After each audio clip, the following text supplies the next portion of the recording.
الحمد لله الذي خلق الإنسان وعلمه البيان ولهداية الثقلين نزل القرآن تبيان لكل شيء وبرهان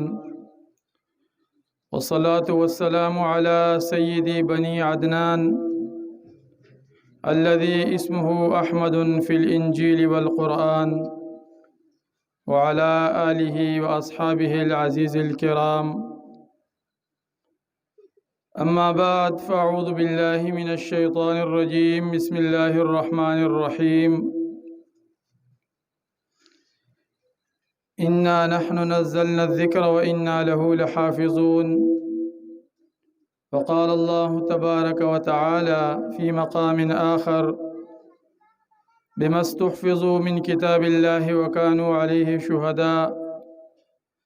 وقال الله تبارك وتعالى في مقام آخر وإذ صرفنا إليك نفر من الجن يستمعون القرآن. وقال عليه الصلاة والسلام تبرك بالقرآن فإنه كلام الله، أو كما قال رسول الله صلى الله تعالى عليه وسلم. آمنت بالله صدق الله العظيم وبلغنا رسوله النبي الكريم ونحن على ذلك لمن الشاهدين والشاكرين والحمد لله رب العالمين. زما انتہائی واجب الاحترام معزز علماء کرام او د دې نارنج د علاقې غیور مسلمانانو بالخصوص د لری نراغلی زمون درون او گران میلما بزرگ عالم دین حضرت مولانا عبدالقادر صاحب او دغسی جناب شاعر خلیل صاحب، السلام علیکم ورحمۃ اللہ تعالی وبرکاتہ.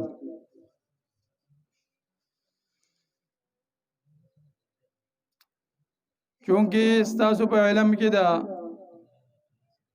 چې مونږ او تاسو خو ټول د دې علاقې باشندگان او د دې ځای پاتې کېدونکي یو، اصل خبره او بیانونه به هغه احباب او حضرات کوي کوم چې د بهر نه تشریف راوړ دی. حضرت مولانا عبدالقادر صاحب یو بزرگ هستی ده او زمونږ د مجلس رونق او رڼا ده. نو نور مرګري او احباب خو تقریبا موږ هم عمر یو، خو دوی د الله تبارک وتعالی چې د قرآن کریم نه تاسو برکت حاصل کړئ په وجه د دې چې دا د الله تبارک وتعالی کلام دی او په دې باندې موږ ډېر خپېږو چې د الله تبارک وتعالی ذات ډېر زیات لوی او بابرکت او د عظمت او د بزرګۍ او د تقدس والا دی. چونکه قرآن کریم د الله تبارک وتعالی د ذات نه وتلی شی دی، نو په دې وجه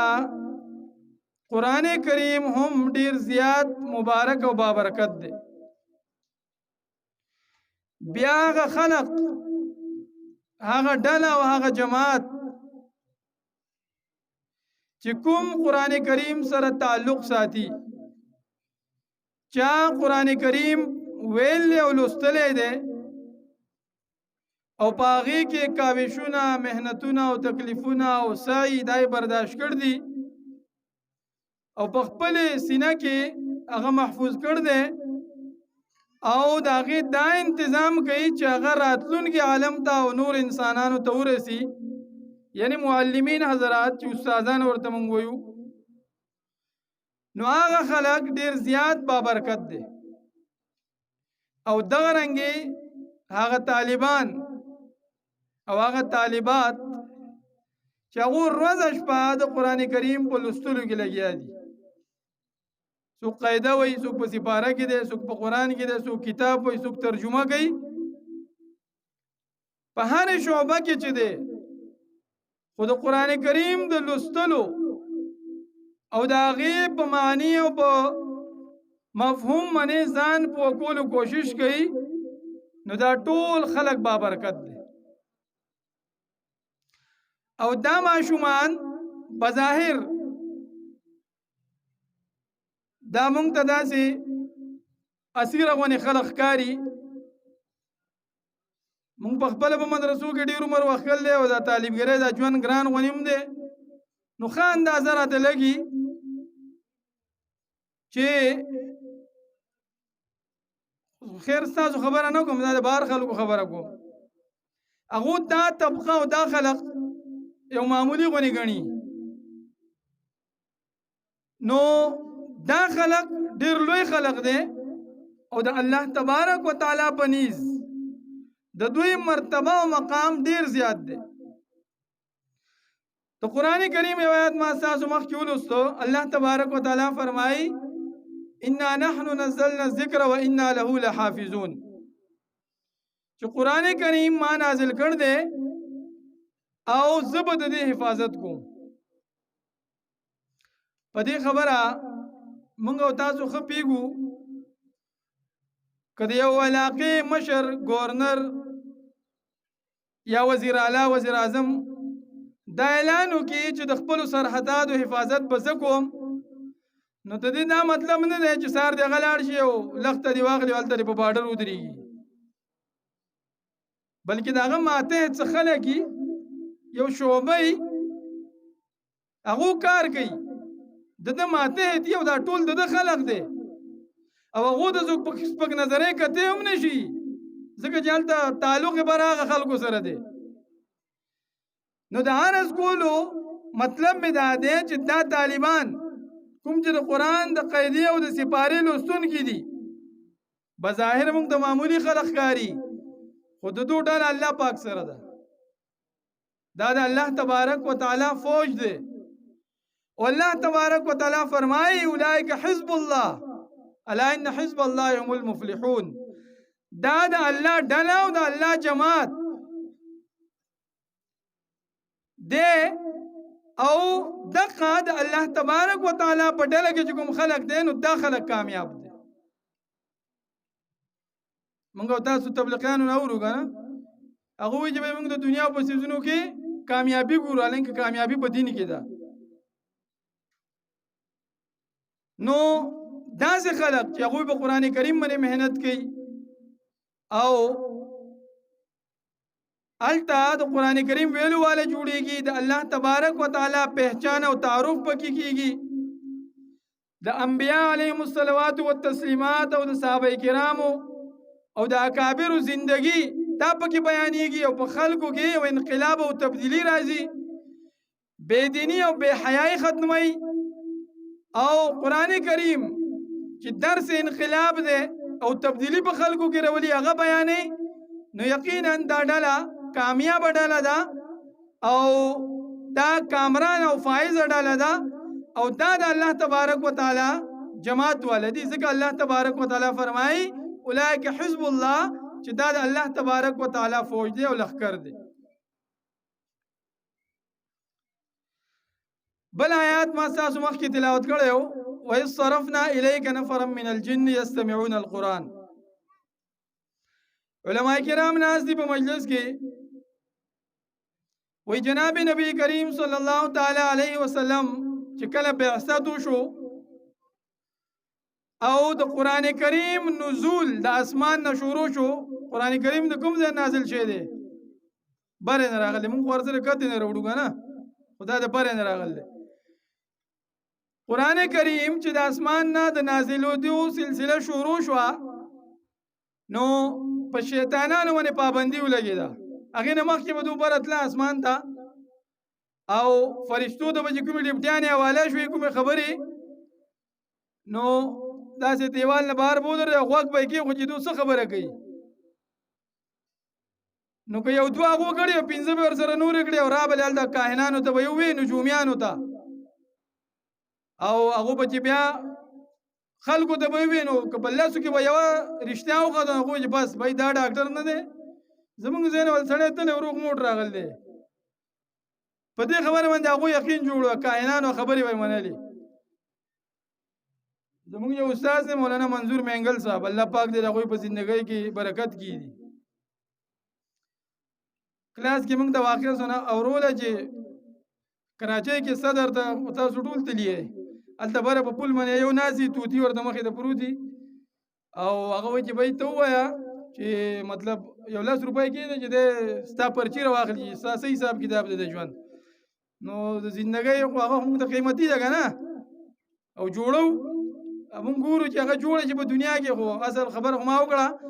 چې هغه مطلب دنیا جوړېده نه دی بلکې جوړېده اصل د آخرت دی نو وې زه ورته ښکاره شوم نو وای ما هغه ته وویل چې یار دا چې څه کوي هغه دی خو هر څه کوي دی ټول کار کولی شي او مطلب پورا ستا د زندګۍ رزلټ به تا ته وښیي چې په تا باندې څه حالات راتلو واله دي هغه وایي سړی زما پلار روغ شوی دی امباري عمر شوی دی ته معلومات وکړه چې هغه لکه څو ټایم کې واپس راځي یو هغه توتی کا ته کوز کړ جو هغه لاړ یو پرچه راواغسته وای ما ته وایي چې انشاءالله 3 साल में आ जाएगा हम बलोच से वैसे और बजे 5 है मैं वो आएंगे या मैं जाऊंगा उसके पास जो هغه سماته لغونه شو ماته چې وی چې 3 کال پس بس خپل راځي نو ما ورته چې هغه راځي که زه به ولا څنګه دزم هغه کاین سره خبرې خبرونه نه پېد نو ما په سپېړو چې کم وخت هغه مړ دی 15 کال دا غوښو ته ماته هغه راځي نو قیامت نه مخکې هغه غو نه راځي خو زه به ولا زما نو ارنځ مې دا کو چې په هغه زمانه کې هم داسې نجومیان او کاهن خلک موجودو نو د اسمان نه به چې فرشتو پیغام راوړ نو یوه نیمه خبره به پکې چېرته هغه وه چې باران کېږي او یو شپږ ورسره هغو نورې میلاو کړو یا خلکو ته به وي دا ترتیبونو کله چې د قرآن کریم نزول شروع شو الله تبارک وتعالی په دې شیطانانو باندې پابندي ولګوله چې دوی پکې څه کمې زیاتې ونه کړي نور هغه د الله پاک کتاب دی او جبرائیل علیہ السلام راوړ دی او داغه قوت او طاقت الله تبارک وتعالی په خپل ذکر کوي او د قران کریم د حفاظت ذمہ هغه څه باغی کې شک شوبه نشي کېدای نه هغه کول شي خو بهر حال کوم چې احتیاطي تدابیر دي نو دا شیطانانو باندې پابندي ولګیدا او دوی بند کړ چې دوی آسماني دنیا ته بر نه راځي کله به چې دوتلو نو شهاب ثاقب ستوره دی او دا ورپسې ته او دوی سیزل او اشتل وي بهرحال په یو موقع باندې جناب نبی کریم صلی الله تعالی علیه وسلم خپل صحابه سره په بازار عکاظ کې دی دا یو بازار دی هلته به منډۍ لګېده او د کال چې کوم پروګراماتو خلکو پکې هغه کول څنګه زموږ د بازارونه لګي نبی علیه الصلاۃ والسلام چند صحابه سره هلته دی او د سهار په مانځه کې مصروفه دی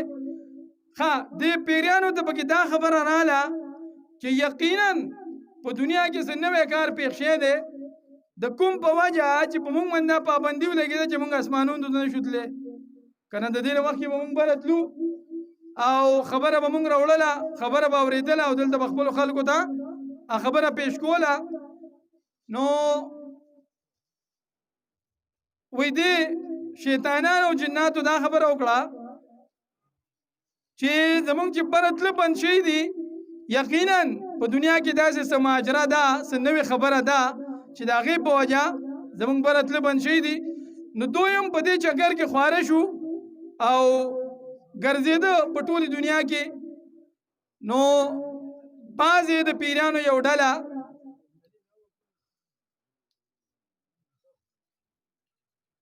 هغه وایي دغه ځای ته لاړه بازار عکاظ ته چې جناب نبی کریم صلی الله تعالی علیه وسلم سره صحابه او د سهار په مانځه ولاړو او قرآن کریم تلاوت یې کوو په مانځه کې نو تلاوت چې دوی د قرآن کریم واورېد نو دې پیریانو ووی انصتو خپل ملګرو ته تاسو غلي شئ هغه دنیا کې چې نوې خبره رونما شوې ده د کومې په وجه چې زموږ بره تله بند شوي دي بس هغه مقصد موږ ته میلاو شو هغه دا دی هغه دا قرآن کریم دی او په دې آیت کې مخکې بیا ذکر کوي چې دا داسې کتاب دی چې د تېروتې کتابونو هغه تصدیق کوي مخکې چې کوم کتابونه تېروتې دي دا کتابونه هم تصدیق کوي په هغې کې چې څه تعلیمات او څه فرامینو په قرآن کریم کې هغه هم دي. نو په بعضو روایتونو کې راځي چې دې پیریانو نبی علیه الصلاۃ والسلام سره ملاقات نه کړي بلکې خودو صرف دا قرآن واورید او په خپل په دې خبره پوه شو چې یقینا دا د الله پاک کتاب دی او یقین پر راوړ لاړ. په بل یو روایت کې راځي چې دو په خپل ایمان راوړ او بیا لاړ خپل په پیریانو کې 300 کسان مسلمانان کړه او راي وست نبی علیہ السلام له چا پیریان وې سړیا موږ دا مسلمانان یو کنه قرآن والایو قرآن وایو قرآن راغلی موږ ته دی نبی راغلی هغه په دې اراده نه راغلی چې موږ مسلمانان کیږو هغه ځان د اسباب معلوم ول چې مخکې موږ د لارې کولای وو چې پر لارې باندې کړي سړا غاټان زیات شي دی پابندي لګول چې دا څه چل دی مسله څه ده. نو قرآن کریم د الله تبارک وتعالى داسې کتاب دی چې پیریان هغه په دې اراده نه راغلی خو چې قرآن کریم تلاوت یې واورید نو نور مرګرو ته چې غلی شي زموږ مخکې چې قرآن خبره کوي هلته موږ خپله مشغوله کړو ځکه خبره خرابېږي که نه ملا دی کامي دی خوار یو وایي خو عمل به نشته قرآن خبره کېږي قرآن تلاوت کېږي یا حدیث بیانېږي هغه وایي نه دا مې ضروري خبره کوله سره تېر رانه بیا وځي وایي بیزو ته ځي یا پسه کار ځي که نه هغه پیریانو ته دومره اندازه وه چې دا د الله کلام دی الله چې بابرکته دی داسې د هغه کلام هم بابرکته دی. خپل مرګونو ته ځان سیتو غلی شي خبرې ونه که بس دا ورېږدې څه وایي. نو په دوه روایتونو کې دا راځي په یو کې چې دا نبی اسلام سره ملاقاتونو کې لاړو او په بل روایت کې راځي چې دو په خپل ایمان راوړ او لاړو 300 کسان نور راوست هغه مسلمانان شو.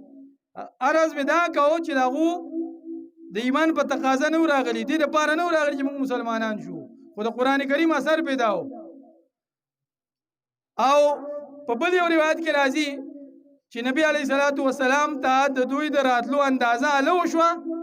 کله چې سورې جن نازل شو هغه بیا د نړۍ روز نازل شوی دی هلته ورته وایي چې بای داسې خلک راغلي هغه قرآن اورېدلی ښه د هغه خلکو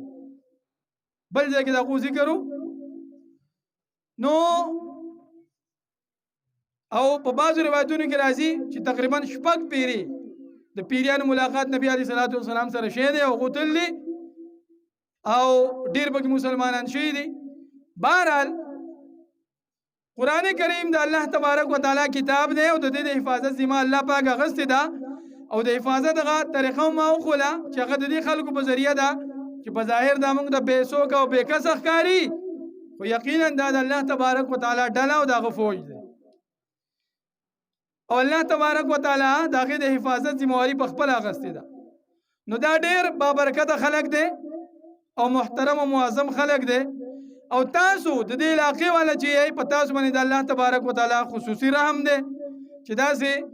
نوجوان علماء کرام تاسو له راکړي دي او هغو په داسې ځایونو کې د دیني ادارې اهتمام کړی دی چې ستاسو دا بچیونه کړي چې بل علاقې ته نه هم لرې ده او دې په دې طرف ته هم لرې ده او د خور نه پورې هم مسایلي نو په دې مختصر غونې ځای کې د دې ستاسو لپاره انتظام کړی دی.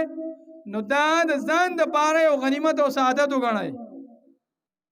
ځان د پاره غنیمت او سعادت وګڼئ او دې خلکو ته سپک نظري او په بد نظر کتل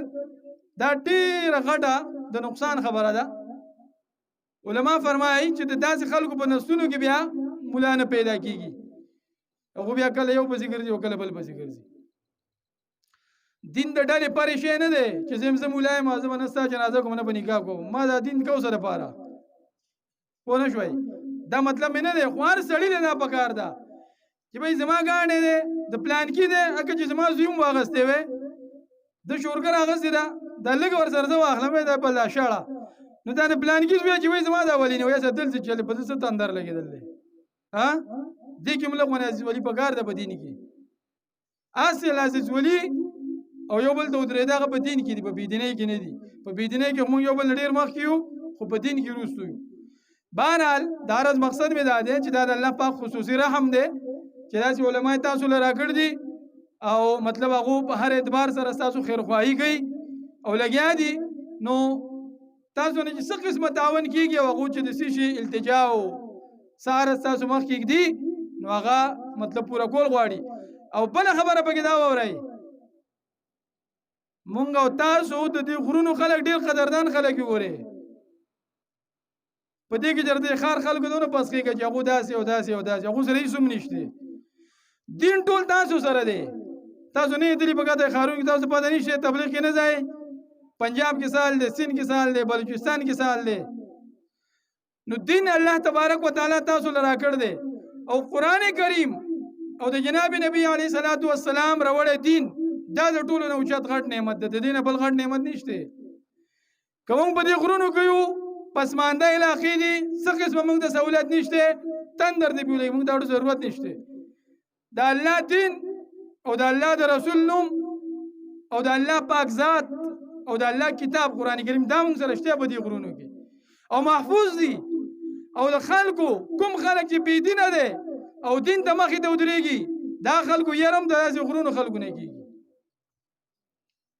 هغو ته پته ده چې دوی به په خپل دین باندې ولاړي. نو په دې کې اوس مونږ کې لږې ډېرې کمزوریانې راځي. دا روډونه چې راغلي که نه، د سره کافي په مونږ کې فرق راغلی. خو جولی درته نسم سړه مینت درته کوم، لږ خپل الواد مه خرابوئ، په ځان باندې رحم وکړئ، په ځان باندې رحم وکړئ. او کوم چې دا زوړ ترتیب ستاسو دی په دغې باندې چلیږئ. قاري صاحب ته مې وختي خبره کوله، بیګان په یو کتاب کې پړاول د قیامت په نښو کې یوه نښه دا ده چې په دنیا کې به د دنیا د فائدې لپاره عام تعلیم به زیات شي، عام تعلیم به زیات شي. اوس موږ بیرته هغه غرونه هلته خلک راځي او مینتونه کوي سکول جوړ کړه. که ستاسو کار زما سره یار، زه سکول ویم که نه یم، زما وړوکی وایه که نه وایي، هغه وایي نه نه جوړ کړه. دا دی نه وایي، دا پخوا ویل 1400 کاله مخکې چې دا به کېږي او هغه نه کېږي، هغه پوره کېږي. اوس موږ په تعلون کې 2-3 سکولونه چلېږي، پیزل کې چلېږي، نور مختلفو ځایونو کې دي، بل دې علاقو ما ته اندازه نشته. بهرحال دا ټول د قیامت نښې دي او داسې سخت حالات را روان دي. نو د هغې مقابله او هغې ته ودرېدل، هغه به داسې دیندارو خلکو سره چې تاسو یې نو هغو به د دې مقابله کوي. او وختي مې هم تاسو دا ویل دي چې که چا سبق ویلی نو مطلب دا دی چې ستاسو علاقې والو او د هغه خپل او د مور او د پلار او د ورور او د ګاونډي د هغو تعاون به ورسره وي. او په یو روایت کې راځي چې حافظ قرآن چې دی هغه به د 10 کسو شفاعت کوي. په هغې په تشریح کې علماو لیکل دي چې هغې نه به هغه کسان باري چې د ده قریبي رشته داران دي، خو ته ته یې په لارې کې رکاوټ جوړو. مثلا وړوکی دی سهار باندې راځي سبق له مخې له تره راغی، ورته پرېږده سړی دا پیسې وباسوئ. نن بازار ته لاړ، سهار به لاړ، زه قاري صاحب ته ټلیفون کوم. داسې خلک چې کوم دي چې د دوی په لارې کې رکاوټ جوړېږي او دو د دین نه لرې کوي، د دې خلکو پکې شفاعت نه شي. که سکه پلار یې ولې نه وي، هغې دپاره ځان له خلک دی چا چې هغوی سره محنت کړی دی. صحیح څنګه چې وختي قاري صاحب خبره کوله که نه چې بای په غریب غربا منې او د مولي صاحب په جیب منې، دا نه وایي موږ چاندې له نه یو راغلي، مولي صاحب جیب ته اړو ګورئ ما، خو کوم شی چې وله تاسو وایي حق وله ورکوئ. سړیه ملا زکات خو نه دی، ملا تاسو نه خیر خیرات غواړي، په داسې ملا دې هم تندر ولګي، دا بس دیني سړیه. ته به چاندې په زر خلکو د دین بیانوي، ملا جیب ته وګوره، ملا جیب ته تش پروت دی، هغه چې کومه تنخواه مقرر کړې هغه شی وله ورکوه بس. او ماله داسې نډر مولیان پکار دي ولې ته به هلته خلکو د یو د مینت کوې بل ته ته به بیا خبره څه وکړې د دین. لوږې نه مړه خو خپل دین او حق بیانوه. موږ ټول یو خلک یو، ګوره دا تاسو ما وایي په دین کې عزیز ولي پکار ده، په دنیا کې نه. تاسو هم لږ ویښ شئ، پکار ده د مولي صاحب خیال پکار دی. ګورې داسې بالکل نه ده چې تاسو وایئ چې زه خپل کار به کوي. دا فرض کفایه ده. نو هغه چې دا تعلیم تاسو وړو نه راکوي، هغه ځان له پورې بازار کې دیاړي ولې نه لګوي چې ټول سهار نه ماښام پورې دلته ناست دی او دغسې به ناست دي او ته وایې ناست دي که نه. دا هم نه ده، هغه خیال پکار دی. خو مولي صاحب له هم دومره کته کېدن دي پکار چې تاسو به ټول سواره روان یې. خپل مولیان ملګرو ته یم په دې وجه هم چې دا ټول زما هم عمر کسان دي. ګورې نور مشران کسان چې هغو مخکې دا خبرې نه کوم. بهرحال دا دیندار خلک، دا بابرکته خلک دی، دو پورې ډاډې مخل او دو سره تعلق ساتل. د دې په وجه الله تبارک وتعالی ګرانې کړي اسانۍ مشکل مقامات چې کوم دي هغه حل کوي. نو دینی مدارس او دین سره تعلق لرونکي خلک دا بابرکته دی په وجه د دې چې الله تبارک وتعالی بابرکته ذات دی او قرآن کریم د الله پاک کتاب دی او د الله د ذات نه وتلی کتاب دی. نو څنګه چې الله پاک برکتي دی، داسې د هغه قرآن او کوم خلق چې قرآن والدي هغه خلق برکتیان دي. نو تاسو ډیر خوش قسمت ہے. حضرت مولانا طلحہ صاحب الله پاک دې د دوی په عمر کې برکت کړي. د دوی لپاره موږ دعا کوو چې مطلب دوی موږ دعوت راکو او تاسو مخکې موږ ودرېدو د ودرېدو قابل نو خو چونکې دغه دا وینا وه نو الله تبارک وتعالی دې دوی له نور ترقي ورکړي او تاسو چې ورسره خپل تعاون ساتئ نو انشاءالله هغه ورځ لرې نه ده چې په دې طالبانو کې داسې یو سړی چې هغه مطلب ټول علاقې رهنما او رهبر جوړ شي. مونږ اینو دلته که نه علاقو کې ملیان اینو که نه دا کوم ځای نه راغلي یا که په کته زمونږ خلک لاړ چې سبق ووایي نو هغه ماسخه خو هغه میمنان نه چې هلته دهلي والا هغه دې ځای نه تلي دغه زمونږ خلک دی خو دلته زمونږ دا چې پریشانیان یې لږې زیاتې او کته پکې مطلب دا د انحماق سره او توجه سره کار وشي نو مونږ په ځان باندې لږ تکلیف ورو دا ورپسې اوس اسو را روان دي دا چې کوم وړو یاد باندې قرآن ویلی یا به ناظره ویلی مونږ وایو د ده کار خو شو قاري صاحب پاس اوس دی هلته مور یوازې ده خور یوازې ده واړه یوازې دي نو دې کې به هم لږ تاسو تکلیف برداشت کوئ استادانو سره به هم مطلب لږ تعاون کوئ او نور چې کومه اداره ده د هغوی نو د هغې چې کوم ضروریات دي هغې کې هم هغو سره حصه میلاول پکار دي او دا مال جان دا خو الله پاک راکړی شی دی که نه او الله چې کله غواړي نو واپس اخلي او د ډېرو خلکو نه داسې واخلي چې په داسې طرف لاړ شي الله پاک دې مونږ په خپل حفظ او امان کې وساتي. زه اخر کې یو پېره بیا کوم چې د بهر نه راغلي علما کرام دي په دې وجه چې مونږ ټول یو خلک یو ځکه د تالون هم څه چلو شو مزاروال او نارنج والی مخه کاشوړه دا ټول زمونږ یو علاقه یو بهر نه چې کوم علما کرام راغلي دي د لرې نه هغو ټولو ته دلته په راتګ باندې خوش آمدید او هرکلی ورته هم ویمه او دا په خپل زړه کې یو تمنا هم لرمه چې انشاءالله دا ادارې بل ادارې هغوی ته که مونږ انشاءالله درخواست کوو نو هغوی به همیشه زمونږ داسې رهنمایي کوي. خاص کر مولانا عبدالقادر صاحب ته دا یو شعر ویمه چې نه بستا کمی پوره کی نه به بل داسې پیدا شي نه بستا کمی پوره کی نه به بل داسې پیدا شي بادشاهان که راته راشي زه به ستا لارو ته ګورم. الله تبارک وتعالی دې موږ له په دې باندې عمل کولو توفیق راکړي. واخر دعوانا ان الحمد لله رب